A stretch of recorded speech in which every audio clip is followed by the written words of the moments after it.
السلام علیکم۔ کیا چاہتے ہو؟ درمیانی قامت اور چھریرے بدن کا مالک وہ شخص بظاہر بڑا عام سا آدمی دکھائی دیتا تھا، لیکن جن نظروں سے اس نے معاذ کی جانب دیکھا تھا انہوں نے اسے اس کے خاص ہونے کا احساس دلا دیا۔ اندر تک اتر جانے والی ایسی گہری نگاہیں جو آدمی کو پوری طرح کھنگال ڈالیں کسی عام شخص کی نہیں ہو سکتی تھیں۔ کام بہت مشکل ہے، کافی جانیں جا سکتی ہیں، بلکہ سچ کہوں تو بھول چوک کے نتیجے میں تمہارا سارا سیٹ اپ بھی تباہ ہو سکتا ہے۔ اس نے ہر طرف سے مایوس ہونے کے بعد فردوس کے دیے ہوئے نمبر پر رابطہ کر لیا تھا اور اب نتیجتاً دیوا نامی اس شخص کے سامنے کھڑا تھا جو فردوس کے دعوے کے مطابق اس صورتحال میں اس کی مدد کر سکتا تھا۔ جس کی سفارش لے کر آئے ہو وہ الٹی چھری سے بھی گلا کاٹ دے تو مجھ سے انکار نہیں ہوگا۔ بے نیازی کے اظہار کے لیے وہ خواہ مڑ کر اپنی کمر کے پیچھے رکھے گاؤ تکیے کو ٹھیک کرنے لگا تھا، لیکن کچھ ایسا تھا اس کے لہجے میں جس نے معاذ کے دل کو چھو لیا۔ اسے احساس ہوا کہ بکھری زلفوں، گنی داڑھی اور بڑی بڑی مونچھوں کے ساتھ غنڈے کی گدی پر بیٹھے شخص کے اندر اب بھی وہ نوجوان سانس لے رہا ہے جو اپنی ایک کالج فیلو پر جی جان سے مرتا تھا۔ نوجوانی کی وہ محبت اتنے برسوں بعد بھی اس کے اندر پوری آب و تاب سے زندہ تھی۔ راہ والوں سے پنگا لے لو گے؟ معاذ نے اسے آزمانے کی کوشش کی۔ کہا نہ سب کر لیں گے، بس تو اپنا کام بتا۔ اس کے اعتماد میں ذرا فرق نہ آیا۔ میرا ایک دوست اپنے وفادار ملازم کے ساتھ ان کے چنگل میں پھنس گیا ہے، اسے کسی بھی طرح آزاد کروانا ہوگا۔ اس نے کام کی نوعیت بتائی اور آہستہ آہستہ ساری تفصیل بتاتا چلا گیا۔ میں نے تجھ سے کہا تھا نا ابے کہ سارا لوچا کچھ اور ہے، لونڈوں کو پھانسا گیا ہے۔ اس کی زبانی تفصیل سن کر دیوا نے دائیں جانب خاموشی سے بیٹھے شخص کو مخاطب کیا تو وہ تائیدی انداز میں سر ہلانے لگا۔ برسوں سے آنکھ مچولی کھیل رہے ہیں ان سسروں کے ساتھ، ان کی ایک ایک ادا سے واقف ہیں، صاف جان لیتے ہیں کہ کب سالے سچ بول رہے ہیں اور کب خام خواہ کی نوٹنکی لگا کر بیٹھے ہیں۔ پھر تو آپ کو میری مدد کرنے پر کوئی اعتراض نہیں ہوگا۔ عالم کے متعلق اس کے خیالات جان کر معاذ نے خوشی محسوس کی۔ اعتراض تمہارے دوست کے دوشی ہونے کی صورت میں بھی نہیں ہوتا۔ بتایا ہے نا تمہیں کہ جس کی سفارش لائے ہو اسے انکار نہیں کر سکتا میں۔ زندگی میں پہلی بار تو اس نے مجھے اس لائق سمجھا ہے کہ مجھے کسی کام کے لیے کہے۔ اس بار اس نے اپنے جذبات کو چھپانے کی کوشش نہیں کی اور معاذ حیران تھا کہ اس قسم کے لوگ بھی کسی سے اس درجے کی محبت کر سکتے ہیں۔ تم نے خود بھی تو اب تک کچھ نہ کچھ ہاتھ پاؤں چلائے ہوں گے، مجھے اس کی ساری تفصیل بتاؤ۔ ہر اس بات کا ذکر کرو جو تمہارے نزدیک اہم یا غیر اہم ہے۔ دیوا نے اس سے فرمائش کی تو وہ اسے اب تک کی جانے والی اپنی کوششوں کا احوال سنانے لگا۔ تو وکرم نے مرتے سمے تمہیں موہن کا نام بتایا تھا۔ اس کی سنائی تفصیل سن کر دیوا نے تبصرہ کیا۔ معاذ نے اپنی جد و جہد کا یہی حصہ اسے تفصیل سے سنایا تھا۔ سبھاش والا معاملہ وہ گول کر گیا تھا کہ اس سے اس کی ذات پر بہت سے سوال اٹھ سکتے تھے اور وہ اپنی ذات کو موضوع بحث نہیں بنانا چاہتا تھا۔ ہاں، لیکن وہ نام تو بیکار ہو گیا۔ میرے ساتھی اپنے طور پر تصدیق کر چکے ہیں کہ موہن کا راہ سے کوئی تعلق نہیں ہے، وہ ایک عام سا سرکاری ملازم ہے۔ مطلب وکرم مرتے مرتے تمہیں چکر دے گیا؟ دیوا نے اس کے چہرے کو غور سے دیکھا۔ اس وقت تو مجھے شک نہیں ہوا تھا، لیکن بعد کے حالات نے یہی ثابت کیا۔ چلو دیکھتے ہیں کہ تمہارے دوستوں کو آزاد کروانے کے لیے کیا کیا جا سکتا ہے۔ ابھی تم جاؤ اور ریلیکس ہو جاؤ۔ دیوا نے زبان دے دی ہے تو سمجھو کہ جلد ہی اچھی خبر سننے کو ملے گی۔ اس نے اس کا جواب سن کر نرمی سے جواب دیا، لیکن اس نے واپسی کے لیے قدم نہ اٹھائے۔ کوئی ایکشن لینے کی نوبت آئے تو مجھے اپنے ساتھ ضرور شامل کیجیے گا۔ دوست کی خاطر جان بھی دینے کا حوصلہ ہے مجھ میں، لیکن صرف وسائل کی عدم دستیابی نے ہاتھ پیر باندھ رکھے ہیں۔ میں تمہاری حالت کو سمجھتا ہوں جوان، اپنا کوئی پیارا مشکل میں ہو تو من کو چین نہیں آتا۔ پہلے مجھے اچھی طرح جانچ پڑتال کرنے دو، پھر بتاتا ہوں تمہیں کہ کیا کرنا ہے اور کیا نہیں۔ اس نے ایک بار پھر تسلی دی تو معاذ قدرے مطمئن سا وہاں سے اٹھا اور واپسی کے لیے پلٹا۔ پلٹنے پر اس کی نظریں دیوار پر لگی ایک تصویر پر پڑیں۔ وہ قدم آگے نہیں بڑھا سکا۔ تصویر میں موجود چہرہ کچھ تبدیلی کے ساتھ اس کے لیے آشنا تھا۔ جو تبدیلیاں محسوس ہو رہی تھیں وہ بھی عمر کے تفاوت کی وجہ سے تھیں۔ تصویر میں موجود نوجوان کو اس نے ایک پختہ و بردبار مرد کی شکل میں دیکھا تھا۔ وہ ان لوگوں کا لیڈر دلیپ تھا، جنہوں نے پاکستان سے بھارت میں داخل ہونے کے بعد مسافروں سمیت ان کی گاڑی کو اپنے قبضے میں لے لیا تھا اور چاہتے تھے کہ یرغمالیوں کے بدلے اپنے ساتھیوں کی رہائی کا مطالبہ منظور کروا لیں۔ سونیا کی چالاکی اور دلیری کے باعث وہ لوگ ان اغوا کاروں سے نجات پانے میں کامیاب ہو گئے تھے۔ فرار کے اس منصوبے پر عمل کرتے ہوئے انہیں دلیپ کے کئی ساتھیوں کو ہلاک بھی کرنا پڑا تھا۔ خود دلیپ کو بھی گولیاں لگی تھیں اور اس کی حالت ایسی تھی کہ سونیا نے اسے مردہ تصور کر لیا تھا، لیکن خود وہ جان گیا تھا کہ دلیپ ابھی زندہ ہے۔ اسے جانے کیوں دلیپ پر رحم آ گیا تھا اور اس نے سونیا کے حکم کے مطابق اسے مزید گولیاں نہیں ماری تھیں۔ اس وقت اسے نہیں معلوم تھا کہ نیم مردہ دلیپ زندہ بھی بچے گا یا نہیں۔ زندگی میں کبھی دوبارہ اس سے واسطہ پڑنے کا تو اسے خیال بھی نہیں آیا تھا، اور اب وہ ایک ایسی جگہ اس کی تصویر دیکھ رہا تھا جہاں خود مدد طلب کرنے آیا تھا۔ کیا دیکھ رہے ہو بھیا؟ اسے تصویر کی طرف متوجہ پا کر دیوا نے پوچھا۔ یہ کون ہیں؟ ان کے چہرے میں آپ کی بڑی جھلک ہے۔ وہ سمجھ گیا تھا کہ دیوا کو دیکھ کر اسے شناسائی کا احساس کیوں ہوا تھا۔ سمجھو ہم ہی ہیں، ایک سکے کے دو رخ۔ دیوا نے کھل کر اس کے سوال کا جواب دینے سے گریز کیا۔ مطلب آپ کے چھوٹے بھائی ہیں؟ اسے اپنے اندازے کی درستگی پر اعتماد تھا۔ جانتے ہو کیا اسے؟ دیوا نے استفسار کیا۔ ارے نہیں، میں تو بس تصویر میں آپ کی مشابہت دیکھ کر ٹھٹک گیا تھا۔ وہ جن نازک حالات میں دلیپ سے ملا تھا، ان کا تقاضا تھا کہ اس سے شناسائی کی بات کو سامنے نہ آنے دے۔ سب بنانے والے کے کمالات ہیں، روپ بہروپ سب میں اس کا کمال اپنی جھلک دکھا جاتا ہے۔ دیوا کا انداز فلسفیانہ ہو گیا۔ یہ تو ہے، اس نے تائید کی اور اجازت طلب کرتا ہوا وہاں سے روانہ ہو گیا۔ وہ واپسی میں ہسپتال جانے کی نیت سے نکلا تھا، اس لیے پہلے کی طرح میل نرس کا روپ دھار رکھا تھا، اور اسے یقین تھا کہ دیوا جیسے گھاگ بندے نے اس کا میک اپ میں ہونا محسوس کر لیا تھا۔ بہرحال اس سے کوئی خاص فرق نہیں پڑتا تھا۔ یہ بات دیوا بھی سمجھ سکتا تھا کہ وہ جن حالات سے دوچار ہے، اس کے لیے کھلے بندوں اپنے اصل حلیے میں گھومنا ممکن نہیں تھا۔ میں سجل سے ملنے آ رہا ہوں، مجھے اس سے کچھ اہم اور دو ٹوک باتیں کرنی ہیں۔ آپ اسے میری آمد کی اطلاع دے دیں۔ وہ آج بھی موٹر سائیکل استعمال کر رہا تھا، اور آج بھی اس نے کالے خان کے کسی آدمی کو اپنے آگے پیچھے رکھنے سے صاف انکار کر دیا تھا، اس لیے پوری آزادی سے ہسپتال کا رخ کرتے ہوئے کسی جھجک کا شکار نہیں تھا۔ بس اس بات کا خیال رکھا تھا کہ کوئی اس کے تعاقب میں نہ ہو، اور اسے خوشی تھی کہ دیوا نے ایسی کوئی غلطی نہیں کی تھی۔ کیا کوئی خاص بات ہے؟ دوسری طرف سے کال سننے والی فردوس کو اس کے لہجے نے ٹھٹکا دیا۔ وہاں پہنچ کر بتاتا ہوں۔ اس نے کال منقطع کر کے سپیڈ میں مزید اضافہ کیا۔ اگلے 5-6 منٹ میں وہ ہسپتال کی پارکنگ میں پہنچ چکا تھا۔ میں پہنچ گیا ہوں، کوئی مسئلہ تو نہیں؟ آ جاؤں؟ پارکنگ سے ایک بار پھر کال کر کے اس نے فردوس سے اجازت چاہی۔ آ جاؤ، صرف میں ہی ہوں سجل کے ساتھ، آج گھر سے کوئی اور نہیں آیا۔ فردوس نے اسے سبز بتی دکھائی تو وہ تیز تیز قدموں سے چلتا ہوا مطلوبہ کمرے کے دروازے پر جا پہنچا اور دھیرے سے دستک دی۔ آ جاؤ، اندر سے فردوس نے اجازت دی۔ السلام علیکم۔ وہ دروازہ دھکیل کر اندر داخل ہوا اور بلند آواز میں اندر موجود دونوں نفوس کو مشترکہ سلام کیا۔ وعلیکم السلام، آؤ بیٹھو۔ فردوس اس کے روبرو کھڑی تھی، جبکہ سجل چادر سے اچھی طرح اپنا جسم اور چہرے کو ڈھانپے بستر پر تکیوں کے سہارے براجمان تھی۔ فردوس نے اس کے سلام کا جو پرجوش جواب دیا تھا، اس کے ساتھ ہی سجل کی مہین سی آواز بھی شامل تھی۔ شکریہ، اس نے رسمی طور پر کہا اور سجل کے بستر کے قریب موجود کرسی کھینچ کر اس پر بیٹھ گیا۔ کیسی طبیعت ہے آپ کی؟ اس بار وہ براہ راست سجل سے مخاطب ہوا۔ پہلے سے بہت بہتر ہوں، اس نے جھکی نظروں کے ساتھ مختصر جواب دیا۔ یہ اچھی خبر ہے، اس طرح مجھے آپ کو ہسپتال سے کہیں اور شفٹ کرتے ہوئے زیادہ فکر نہیں ہوگی۔ کیا مطلب؟ کہاں شفٹ کرنے والے ہیں آپ مجھے؟ وہ چونکی اور نظریں اٹھا کے اس کی طرف دیکھا۔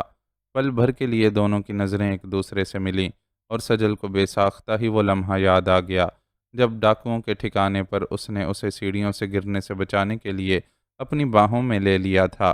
اس لمحے اس کا حال ایسا تھا جیسے کسی نے اسے جادو کے زور سے سنگی مجسمے میں تبدیل کر دیا ہو۔ اس وقت بھی وہ نظریں ملنے پر ایسے ہی ساکت ہو گیا تھا۔ اسے اس شہر سے آزاد کرنے کے لیے اس نے اپنی نظریں دوبارہ جھکا لیں۔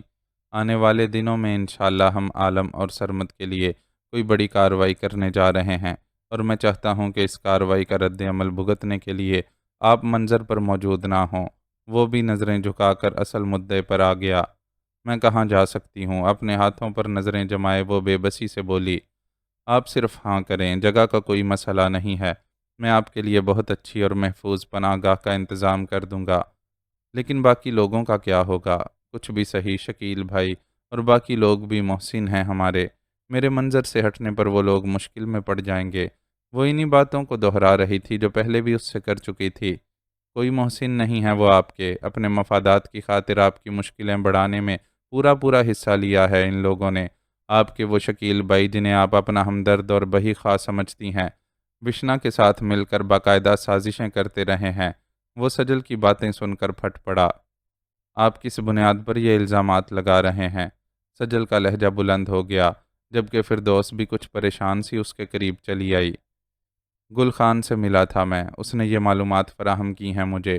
شکیل اور وشنا کی ملاقات کا گواہ ہے وہ۔ اپنے کانوں سے سب کچھ سننے کے بعد اس غیرت مند آدمی نے شکیل کی ملازمت چھوڑ دی اور اب محنت مزدوری کر کے اپنا پیٹ بھر رہا ہے۔ اس نے ایسا حوالہ دیا کہ سجل کے ساتھ ساتھ فردوس بھی انگشت بدنداں رہ گئی۔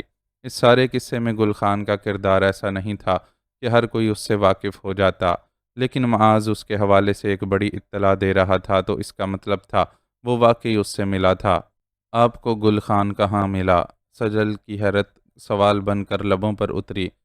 اگر آپ کہیں تو میں آپ کے سامنے گواہی دینے کے لیے اسے یہاں بلوا سکتا ہوں، اس نے قدرے جارحانہ لہجے میں پیشکش کی۔ میں یہ نہیں کہہ رہی، مجھے آپ کی سچائی پر کوئی شک نہیں ہے، لیکن وہ تذبذب کا شکار تھی، جبکہ فردوس تو خود کو کچھ بھی کہنے کی پوزیشن میں محسوس نہیں کر رہی تھی۔ یہ ایک ایسا معاملہ تھا جس کا فیصلہ کرنے کا حق کلی طور پر سجل کو حاصل تھا۔ اس لیکن سے آگے صرف یہ سوال ہے کہ آپ اپنے ادا اور سرمد کو آزاد دیکھنا بھی چاہتی ہیں یا نہیں، کیونکہ میں جہاں تک عالم کو جانتا ہوں، مجھے معلوم ہے کہ وہ ہرگز اس بات کو قبول نہیں کرے گا کہ اس کی آزادی کے بدلے آپ کی زندگی مصیبت میں پڑ جائے۔ وہ پہلے بھی اسے یہ نکتہ سمجھا چکا تھا، لیکن آج لب و لہجہ مختلف تھا، اور یہ مختلف لب و لہجہ سجل کو متاثر کر رہا تھا۔ جب آپ کوئی فیصلہ کر لیں تو مجھے مطلع کر دیجیے گا۔ کوئی بھی عملی قدم اٹھانے کے لیے آپ کے فیصلے کی بہت اہمیت ہے۔ میں نہیں چاہتا کہ اپنے ساتھ کئی لوگوں کی زندگیاں داؤ پر لگانے کے بعد میں ان دونوں کی رہائی کا انتظام کروں اور وہ آپ کو مشکل میں دیکھ کر دوبارہ از خود گرفتاری دینے پر مجبور ہو جائیں۔ اس سے بالکل دو ٹوک بات کر کے وہ اپنی جگہ سے کھڑا ہو گیا۔ آج تم اتنے غصے میں کیوں ہو؟ فردوس دیکھ رہی تھی کہ اس کا لب و لہجہ سجل کو خائف کر رہا ہے، اس لیے اسے ٹوکے بنا نہیں رہ سکی۔ میں غصے میں نہیں ہوں، میں صرف حقیقت پسندی سے کام لے رہا ہوں، اور ان سے بھی یہی چاہتا ہوں کہ یہ اس نام نہاد معاشرے کے خوف سے آزاد ہو کر وہ فیصلہ کریں جس میں سب کی بھلائی ہے۔ اس نے لہجے کو نرم کر کے اپنے رویے کی وضاحت دی اور قدم دروازے کی طرف بڑھا دیے۔ سنیے، ذرا ایک منٹ رکیے۔ سجل کی پکار نے اس کے قدموں کو زنجیر کیا۔ میں آپ کی تجویز قبول کرنے کو تیار ہوں، لیکن میرے ساتھ ساتھ آپ کو اعظم کے لیے بھی انتظام کرنا ہوگا۔ اس نے جیسے کوئی مژدہ جاں فضا سنایا۔ وہ تیزی سے اس کی طرف پلٹا اور بولا، یہ تو کوئی کہنے کی بات ہی نہیں ہے، لازمی سی بات ہے، جہاں ماں ہوگی وہیں بچہ بھی رہے گا۔ میں ادا سائیں کی خاطر یہ انتہائی قدم اٹھانے کے لیے راضی تو ہو گئی ہوں، لیکن فیصل سے اپنے رشتے کو قائم رکھنے یا نہ رکھنے کا فیصلہ میرے اپنے ہاتھ میں رہے گا، اور اس سلسلے میں کوئی مجھ پر دباؤ نہیں ڈالے گا۔ اس نے اپنی دوسری شرط پیش کی۔ یہ تو ویسے بھی آپ کا حق ہے، میں اس پر کوئی اعتراض کیسے کر سکتا ہوں؟ حقیقت پر مبنی یہ جواب دیتے ہوئے وہ جس اذیت سے گزرا تھا اسے خود ہی جانتا تھا۔ زندگی کا بہت بڑا المیہ تھا کہ جو دل پر راج کرتی تھی اس پر وہ اپنا معمولی سا حق بھی نہیں جتا سکتا تھا۔ تو بس پھر ٹھیک ہے، آپ جب جس دن اور جہاں چلنے کو کہیں گے میں آپ کو تیار ملوں گی۔ اس نے اپنا حتمی فیصلہ سنا دیا۔ مگر سجل، فردوس نے کچھ کہنے کی کوشش کی۔